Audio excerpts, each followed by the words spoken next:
Video दिखाएंगे? हाँ दिखाएंगे। आप ये वीडियो गारंटी के साथ दिखाएंगे। बताइए मेरे को अपना अब लिख के ले लीजिए, लिख के ले लीजिए, दिखाएंगे। लिख के ले लीजिए, दिखाएंगे। लिख के ले लीजिए, दिखाएंगे।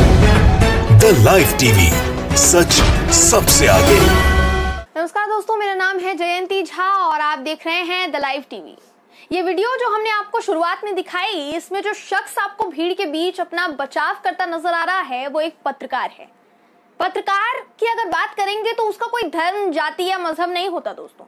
वो सिर्फ एक पत्रकार होता है जो जनता के मुद्दों को मुखर करता है।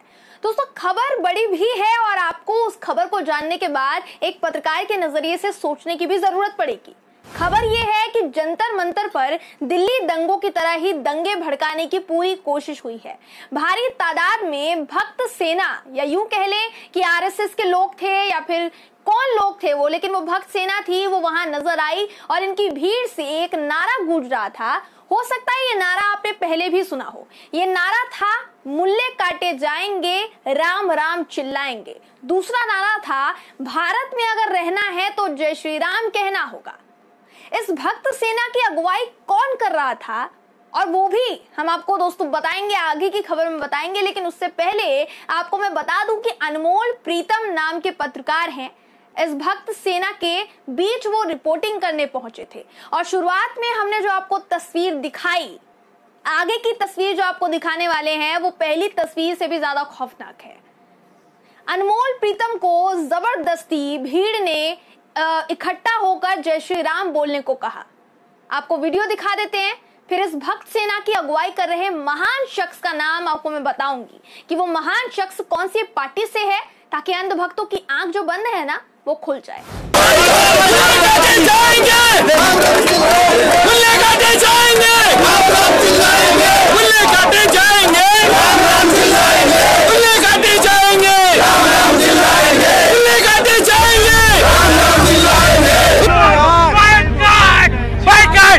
चैनल हो तुम, जिहादी चैनल हो। जय श्री राम बोलो, जय श्री राम बोलो, जय श्री राम बोलो। भिखारी नहीं बोलता, तुम तो बोलो जय श्री राम। क्यों नहीं बोलते? नहीं बोलते, तुम जिहादी हो, जिहादी हो।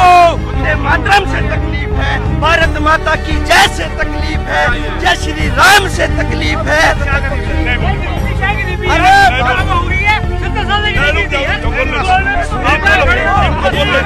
सवाल तो सुनिए, सवाल तो सुनिए आप लोग,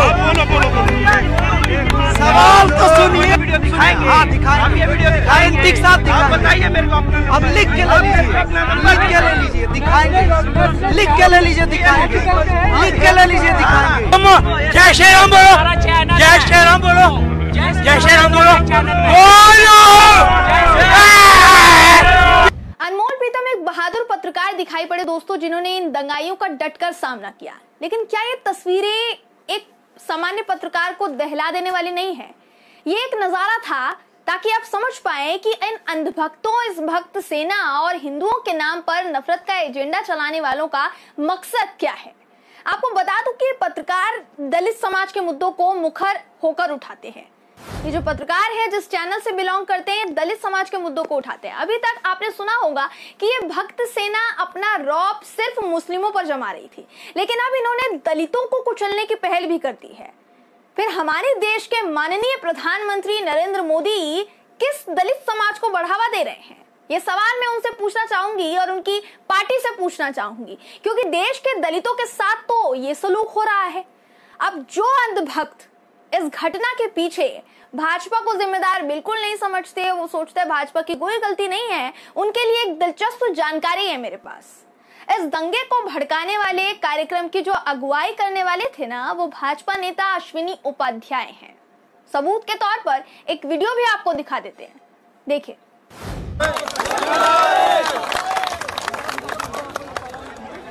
मुझे लगता है बारिश ज्यादा हो रही है।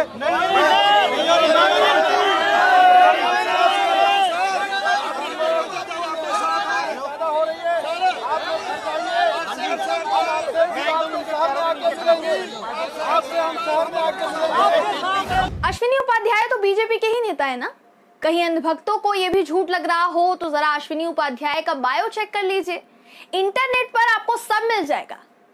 तो ये जो हुआ ये उन अंधभक्तों और गोदी मीडिया जो दिन रात पूरी भक्ति के साथ मोदी जी की चाटुकारिता करने में व्यस्त रहते हैं, मसरूफ रहते हैं, एक पत्रकार इन सभी के मुंह पर एक तमाचा मारकर चला गया दोस्तों, जब उसने कहा कि मेरा मन होगा तो मैं जय श्री राम बोलूंगा, लेकिन भीड़ का कहा मैं नहीं मानूंगा। अगर आप लोग मिलकर मुझे भीड़ से जुटकर और कहेंगे कि जय श्री राम बोलो तो मैं नहीं कहूंगा।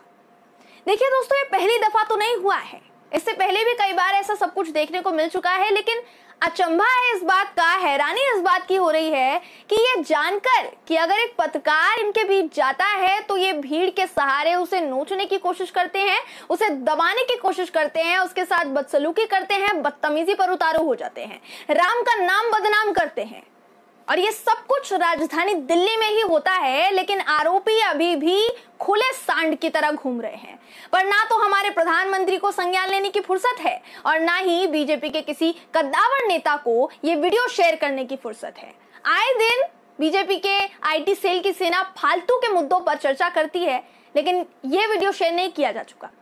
आज इस पत्रकार के साथ ऐसा बर्ताव हुआ है क्योंकि किसानों का समर्थन कर रहा था दोस्तों, तो उसे इस भीड़ ने जिहादी पत्रकार करार दे दिया, कहा कि ये जिहादी पत्रकार है। सिर्फ इसलिए क्योंकि ये पत्रकार इस सरकार की आलोचना कर रहा था, इसलिए इसे भीड़ ने घेर लिया। आलोचना दोस्तों हम भी करते हैं और ऐसे कई पत्रकार होंगे जो आलोचना करते हैं। तो क्या पत्रकार के लिए सरकार की आलोचना करना सुरक्षित है? ये सवाल है बहुत बड़ा। क्या पत्रकार सुरक्षित है ऐसी सरकार की निगरानी में? ये सवाल बहुत बड़ा है जिसका जवाब दावे के साथ कह रही हूं कि सरकार के पास नहीं होगा, बीजेपी के किसी नेता के पास नहीं होगा। अश्विनी उपाध्याय जो हिंदुओं का नारा लगाते फिर रहे हैं, जनसंख्या नियंत्रण कानून लगाने की मांग कर रहे हैं कि ये कानून जो है ये आना चाहिए, क्या उन्होंने ये वीडियो नहीं देखा? उनके नेतृत्व में ये दंगाई एक पत्रकार को धमकी दे रहे थे, उसके साथ बदसलूकी कर रहे थे, लेकिन उनकी जानकारी में कुछ भी नहीं है। क्योंकि दावे के साथ कह रही हूं, जब उनसे पूछा जाएगा तो कहेंगे कि भाई मेरे संज्ञान में कुछ नहीं है। एक तरफ अश्विनी उपाध्याय कहते हैं कि जनसंख्या नियंत्रण कानून इसलिए लागू होना चाहिए क्योंकि भाई जनसंख्या विस्फोट एक बड़ी समस्या बन चुकी है। तो फिर मुझे आप बताइए कि क्या इस समस्या का समाधान सिर्फ मुस्लिमों को काटा जाना है? क्या दलितों को कुचलना इसका समाधान है? मुल्ले काटे जाएंगे, राम राम चिल्लाएंगे, क्यों इस भीड़ में ये नारा लगाया गया? ये वीडियो दोस्तों शेयर जरूर कीजिएगा ताकि ये कुछ अंधभक्तों और बीजेपी के कद्दावर नेताओं तक जरूर पहुंचे जिन्हें इस घटना पर साफ सूंघ गया है, कुछ बोलने लायक नहीं है। जब किसान जंतर मंतर के बाहर बैठा तो मीनाक्षी लेखी ने उन्हें मवाली बताया दोस्तों। तो क्या ये वीडियो अभी तक मीनाक्षी लेखी ने नहीं देखा? ये वीडियो देखकर वो बताएं कि ये मवाली कौन है जो एक पत्रकार को धमकी दे रहे हैं। लोकतंत्र का चौथा स्तंभ है पत्रकारिता, और उसको धमकी दी जा रही है इस सरकार की निगरानी में। आपको पता है दोस्तों, इस सरकार का ना डर दिखा रहा है क्योंकि जो इनकी खिदमत नहीं करते उनसे ये इसी तरीके से जबरदस्ती अपनी बात मनवाते हैं। गोदी मीडिया के पत्रकारों को ये समझ नहीं आएगा। वो क्यों नहीं आएगा? क्योंकि जनता के मुद्दे गोदी मीडिया के ऑफिस की बड़ी सी मेज पर सरकार के रखे पैसों के नीचे दब जाते हैं, तो इनसे आप उम्मीद तो लगा नहीं सकते। लेकिन एक डिजिटल मीडिया का पत्रकार दलाली की कमाई नहीं खा रहा, इसलिए उसके साथ ऐसा सलूक किया जा रहा है। ये वाकई दोस्तों काफी शर्मनाक है, देखकर बहुत दुख होता है, काफी शर्म आती है कि ये सब देखने की बारी जब आ जाती है तो भाजपा के बड़े बड़े कद्दावर नेता जो दिन रात ट्वीट करते फिरते हैं और खुद प्रधानमंत्री नरेंद्र मोदी के मुंह पर टेप चिपक जाती है। इसे आप हिटलर शासन नहीं कहेंगे तो क्या कहेंगे? ये सारी बातें अंधभक्तों और इनकी भक्त सेना को अभी भी समझ नहीं आएगी, दावे के साथ कह रही हूं, क्योंकि उनके मुताबिक ये पार्टी हिंदुओं के लिए एक मसीहा बन चुकी है जो इनके मुद्दों को मुखर होकर उठाएगी। लेकिन एक कड़वी सच्चाई, एक असलियत इनको मैं बता दूं कि इन्हें शायद अंदाजा भी नहीं है कि कितने बड़े पैमाने पर इनका इस्तेमाल किया जा रहा है। हिंदुओं के बीच नफरत फैलाई जा रही है। नफरत फैलाई भाजपा ने, उनके समर्थन में भक्त सेना पीछे पीछे चली गई। अब जब भी पत्रकार के साथ ये सलूक करने पर इनमें से कुछ दरिंदों को सजा मिलेगी तो दलील ये यही देंगे कि उन्हें ये करने के लिए कहा गया था। तो आखिर में आप बताइए जेल कौन जाएगा? जेल जाएगा एक हिंदू। अब इस सरकार को एक ही चीज कहना चाहूंगी कि नफरत की राजनीति की वैलिडिटी जो होती है ना, सिर्फ कुछ दिनों तक ही होती है, और यहाँ तो सब साफ साफ दिखाई दे रहा है। तो आप समझ जाइए कि आपकी इस नफरत की राजनीति की वैलिडिटी कितनी ज्यादा है।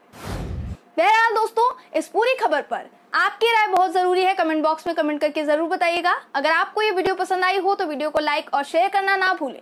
फिर मुलाकात होगी आपसे, तब तक के लिए नमस्कार। द लाइव टीवी, सच सबसे आगे।